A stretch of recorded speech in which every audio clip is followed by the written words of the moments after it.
Keputusan PRN kali ini menunjukkan satu iltizam rakyat Sarawak untuk melihat negeri Bumi Kenyalang sebagai sebuah negeri yang pusat membangun. Rakyat Sarawak menterjemahkan kematangan politik itu melalui undi yang mereka laksanakan semalam. Bagi berdiskusi lebih lanjut, kami bawakan ke studio Profesor Dr. Fuad Jali yang merupakan pensyarah geopolitik daripada Universiti Kebangsaan Malaysia UKM. Baik, terima kasih Profesor kerana bersama dengan kami dalam segmen kali ini. Itulah dia. Seperti yang kita tahu semalam nampaknya 72 daripada 82 kerusi. Satu pencapaian besar. Dan malah PBB dan juga PRS juga menang di semua kerusi yang ditandingi. Dan 11 daripada 13 calon pula secara langsung juga menang. Jadi komen awal Profesor bagaimana? Assalamualaikum dan selamat sejahtera apa yang kita lihat keseluruhannya melihat bahawa kemandat besar telah diberikan kepada pucuk pimpinan Tan Sri dan Satim. Jadi inilah orang kata mencabar kepimpinan dan juga status quo yang ada sekarang di Sarawak itu. Jadi apa yang penting kita lihat di sini adalah prestasi Barisan Nasional itu memang meningkat. Saya rasa kalau dibandingkan beberapa pilihan raya yang lepas, pilihan raya inilah yang paling banyak kursi dimenangi. Kalau tahu tidak dalam peratusan yang dicapai oleh mereka ialah lebih kurang 60.1%, iaitu hampir 10% meningkat. Jadi di sinilah kita melihat bahawa sokongan terhadap Ketua Menteri iaitu Tan Satim ini memang amat diharapkan oleh rakyat untuk meneruskan apa juga mandat, apa juga perjuangan, apa juga pembangunan yang dijanjikan oleh beliau. Kalau kita lihat masa kempen, beliau selalu mengatakan baru 2 tahun tidak cukup. So beliau mengatakan bagi saya 5 tahun. So berilah saya mandat yang besar. Tapi sekarang terbukti sudah bahawa rakyat memang bersama-sama beliau untuk meneruskan agenda iaitu mereka terus menyokong tim Adnan yang diwawarkan ke seluruh pelosok desa apabila mereka berkempen. Jadi di sinilah kita melihatkan prestasi BN itu amat ketara dan yang paling menariknya lah BN dapat menewaskan, dapat mengambil semula 5 kursi daripada kawasan China yang selalunya kita kaitkan dengan inilah kawasan dominasi iaitu di mana DAP kuat. Jadi di sini banyak kita kaitkan dengan isu-isu yang dibincangkan oleh mereka ataupun BN semasa berkempen. Jadi prestasi ini amat menggalakkan dan ini diharapkan oleh rakyat supaya pembangunan itu terus terbina dalam masa 5 tahun lagi. Baik, di sini saya mendapat keputusan keseluruhan pilihan raya DUN Sarawak 2016 seperti yang dinyatakan oleh Profesor sendiri, BN dalam 62%, DAP 19%, PKR dalam 10%, dan Amanah mungkin dalam 1.1%. Jadi dan didapati juga bahawa selain daripada BN, parti-parti lain nampaknya mampu untuk hanya memenangi kawasan masing-masing. Jadi dan ada peningkatan untuk Barisan Nasional pula. Bagaimana Profesor melihat kepada keputusan sebegini?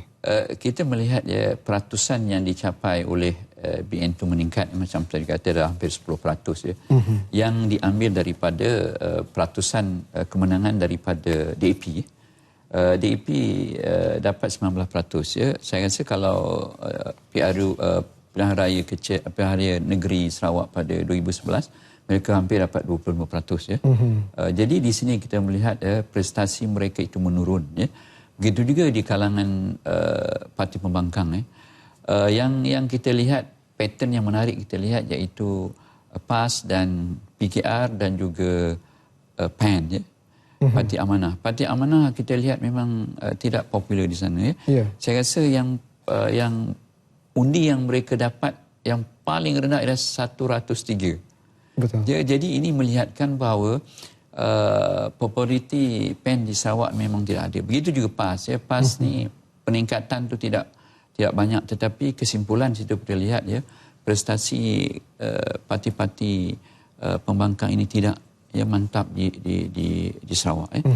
Jadi apa yang kita lihat di sini prestasi yang meningkat di kalangan Parti Barisan Nasional ini ialah dah mendapat semula kerusi yang 5 kursi itu. Banyak faktor yang kita boleh bincangkan, iaitu Pertama ialah kepimpinan itu sendiri, pemimpinan Adnan Satem itu yang kita lihat bila turun padang beliau dapat menyelami hati rakyat, dapat berbahasa rakyat, bahasa ini dipahami oleh penduduk.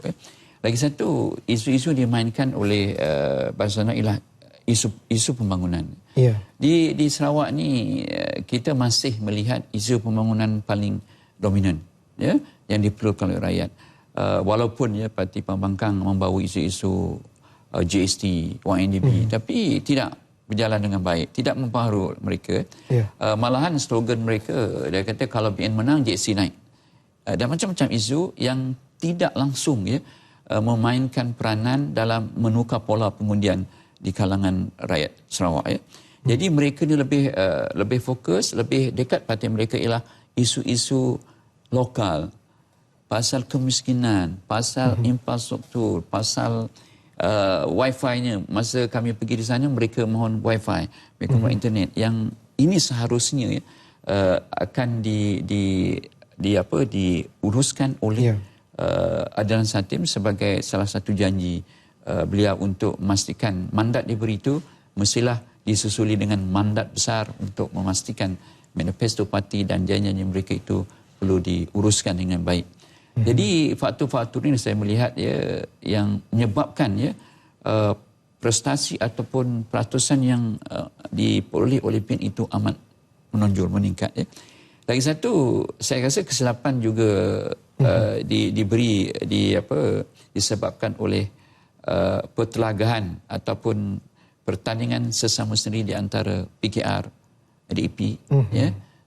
Jadi ini yang menyebabkan kita lihat salah satu kursi itu saya rasa yang di mana yang meletakkan calon Melayu, DAP. Tapi oleh kerana ada PKR, jadi undi itu sudah orang kata split undi. Jadi ini menyebabkan BN boleh menang dengan mudah. Jadi ini yang saya rasa ini faktor-faktor inilah yang mendorong kemuncaknya BN di Sarawak ini dengan ketidakselasian, kerjasama antara parti pembangkang dan juga kemantapan kempen mereka. Kalau kita pergi ke bawah, memang kita lihat memang tim mereka bergerak bersepadu sama-sama. Dan lagi satu yang mendorong patutlah faktor kehadiran Perdana Menteri kita. Setiap kali ada. Jadi ini yang merasakan orang kampung merasa terpanggil, dan apabila saya melihat mereka berjabat tangan dengan Perdana Menteri, amat terharu mereka. Orang besar, orang nombor satu sanggup turun padang, turun padang dengan kampung. Kalau Fauzi pergi kita lihat memang keadaan sesuatu tempat tu memang naif, miskin. Jadi kalaulah seorang Perdana Menteri dapat meletakkan kakinya ke situ, berdialog bersama-sama, makan, minum, saya rasa ini sudah tentu amat menarik. Mereka lupa dengan isu-isu nasional. Isu yang dekat pada mereka, yes, kita nakkan pembangunan, kita nakkan sesuatu yang mampu diberi oleh Perdana Menteri apabila mereka turun padang. Baik, Profesor. Jadi ini melonjakkan prestasi yang amat membanggakan. Baik, Profesor Dr. Fuad. Okey. Pelbagai persoalan yang kami kemukakannya khususnya. Jadi sebelum itu kita ikuti dulu perkembangan ini . Baik, saudara, atas kemenangan yang dicapai dalam PRN Sarawak itu, Perdana Menteri Datuk Seri Najib Tun Razak menzahirkan rasa syukur.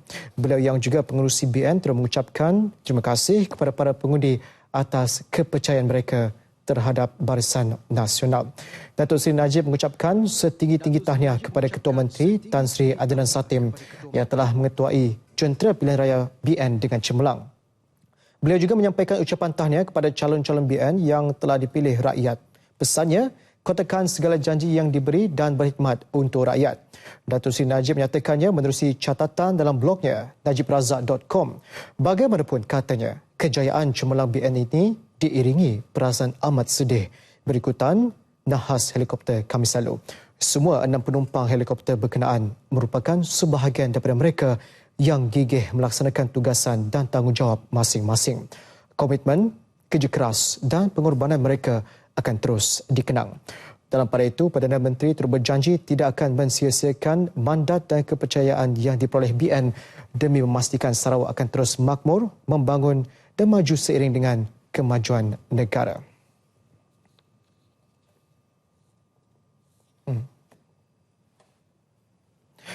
Baik, nampaknya kita teruskan dengan persoalan tadi ya, Profesor. Semalam Perdana Menteri berkata bahawa berlakunya urban swing. Jadi adakah ia dari pengundi muda atau bagaimana? Kita dapat satu fenomena baru lah di Sarawak, iaitu kita panggil urban swing. Iaitu diandaikan, dinyatakan lebih kurang 10% ya. 10%. Beralihnya pengundi Cina ni kepada Barisan Islam, iaitu SUPP. Jadi ini melihatkan bahawa mengapa swing itu berlaku. Ya. Jadi banyak faktor yang dilihat. Ya. Salah satunya ialah memang apabila Adnan Satin turun padang, berjumpa dengan mereka. Kalau sekiranya pengundi inginkan wakil kaum Cina di kabinet mereka di Sarawak, jadi tentulah mereka harus mengundi Barisan SUPP. Jadi janji-janji ini mungkin dilihat oleh mereka, inilah masanya ya untuk mereka meletakkan wakil di dalam barisan kabinet Tan Sri Satin.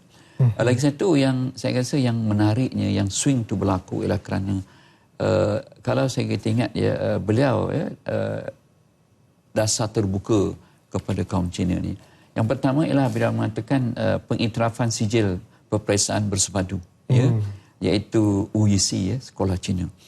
Jadi inilah yang satu cetusan yang mungkin melambai semula ya, menarik semula. Inilah masanya, inilah Ketua Menteri yang kita patut sokong. Ya, kerana dia memahami naluri kaum Cina di sana. Jadi janji ini tertarik. Lepas itu di bandar ya. Baik. Jadi benda-benda ini yang menggolakkan mereka. Lagi satu, beliau ni bila turun ke kawasan ke kaum Cina ni, mereka menjanjikan menajikan yang itu ya. Kalau sekiranya saudara mahukan wakil saudara berada di barisan kami, undilah. Jadi janji-janjilah yang kita lihat ya, yang boleh mampu ya menarik semula. Lagi satu, banyak infrastruktur di bandar ya, yang kadang-kadang di bandar ni isu ni ialah infra ya. Pasal sampah, pasal parit tidak diurus dengan baik, pasal PBT-nya. Jadi benda-benda ini dijanjikan ya akan di-tackle ataupun diatasi sekiranya ya mereka mempunyai satu wakil di ia kawasan. tidak lebih kepada pembangunan seperti luar bandar bukan? Ya. Kalau di kawasan urban atau bandar ni ya, urban dia tak perlu membangun, tetapi mereka perlukan infrastruktur yang baik ya. Infrastruktur contohnya sungai dia, sampah dikutip dengan baik ya, pembangunan dia dilahirkan di situ dengan mengikut infrastrukturnya. Jadi inilah yang melihat bahawa mereka menyatakan bahawa Adnan Satin ini boleh ya, kita mungkin mereka melihat bahawa beliau ini boleh mampu memperjuangkan kerana keterbukaannya. Lagi satu slogan yang menarik ya beliau utarakan ialah beliau mengatakan dialah Ketua Menteri untuk semua kaum, semua rakyat. Jadi keterbukaan inilah yang menarik ya pengundi Cina. Saya rasa sudah tentulah ini generasi Y dan juga generasi X yang melakukan swing itu. Kalau di Sarawak ini tidak berapa ramai generasi Y ya, yang muda-muda ni dalam 5% ya. Jadi kalau ini swing ke situ, kalau 10%, sekiranya 2 atau 3% ialah generasi Y, ini sudah tentu bahawa generasi Y iaitu kaum Cina di kawasan-kawasan bandar ini boleh menerima ya kepimpinan Adnan Satin ini. Ini menunjukkan ya keselarasan kesarian mereka itu kepada Ketua Menteri ini. Itu sebablah swing itu amat ketara ya. Kalau 10% sebanyak ya. Kalau ini dapat dikekalkan ya pada 2014, saya rasa mungkin beberapa kerusi senang dimenangi oleh Barisan Nasional di Sarawak. Baik, Profesor. Dan tadi ya, Profesor, mungkin secara ringkasnya rumusan Profesor mengenai dengan keputusan PRN ini dan bagaimana ia akan memberikan kesan impak positif kepada PRU akan datang. Profesor. Ramai orang mengatakan bahawa apa yang berlaku sekarang iaitu kemenangan BN itu mempunyai impak ya, ataupun refleksi kepada PRU ke-14. Saya melihat dalam keputusan ini kita kemungkinan boleh menyatakan bahawa sedikit sebanyak dia akan memberi impak kepada PRU ke-14. Tapi kita kena ingat, mandat besar diberi oleh rakyat, mereka juga akan menuntut janji-janji dalam pilihan raya sekarang. Kalau sekiranya kegagalan itu berlaku, maknanya banyak janji-janji, banyak projek-projek besar, kalau 53 inisiatif yang dijanjikan tidak dilaksanakan dalam masa setahun 2 tahun ini, so sudah tentulah dia memberi impak kepada pola pengundian PRU ke-14. Jadi ini bukan satu benda yang mudah untuk maintain, untuk mengekalkan prestasi itu. Jadi seharusnya mungkin selepas ini macam Perdana Menteri kata, ini satu mandat besar, maknanya kena kerja keras untuk memastikan di dalam masa 2 tahun ini apa juga projek, apa juga yang nak dilaksanakan seharusnya dilaksanakan untuk memastikan mereka sentiasa yakin dan mendekati pucuk pimpinan Negeri Sarawak itu. Jadi seharusnya apa yang perlu dilihat dalam keputusan pihak Negeri Sarawak ini ialah bagi pihak Barisan Nasional mungkin mereka boleh melihat apa strategi yang baik dilakukan di Sarawak. Adakah turun padang itu baik, adakah janji-janji itu yang dijanjikan menarik beliau. Jadi inilah strategi boleh digunakan oleh pucuk pimpinan nasional untuk memastikan PRU 14 itu dapat sedikit sebanyak meyakini dan memastikan kelangsungan Barisan Nasional itu terus dalam 14 dengan mendapat kemenangan yang lebih baik. Jadi refleksi itu seharusnya ada. Dan memang kita menjangkakan satu-satunya pilihan raya yang dalam keadaan yang kekecohan negara, dalam keadaan isu-isu yang hebat, tetapi masih orang Sarawak mahukan Barisan Nasional. Ya, itulah dia. Kepimpinan Najib Tun Razak. Najib Tun Razak. Baik. Terima kasih Profesor Dr. Fuad. Itu merupakan pensyarah geopolitik daripada Universiti Kebangsaan Malaysia UKM. Kerana bersama dengan kami memberikan pandangan anda mengenai dengan keputusan PRN Sarawak. Terima kasih sekali lagi Profesor.